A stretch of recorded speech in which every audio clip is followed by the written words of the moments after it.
বেঈমান মৃত্যুবরণ করবে। মুসলমান সবাই ইমান নিয়ে মরতে পারবে না, সবাই ইমান নিয়ে মরতে পারবে না।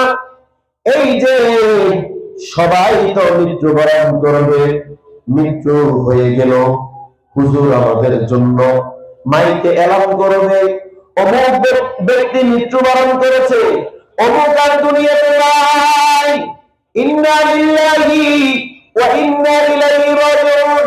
এই যে মসজিদের মাইকে ইন্তেকাল শব্দটা ব্যবহার করেছে, বলে নাই অমুক ব্যক্তি মারা গেছে, এটা বলে না, বলে কি ইন্তেকাল করেছে, মানে স্থান পরিবর্তন করেছে।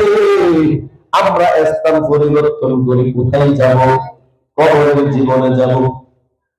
একটু করে চিন্তা করুন, এখন যদি আমি মৃত্যুবরণ করি, কোন মানুষ আমার জন্য পাশ কাটবে? কোন মানুষ আমার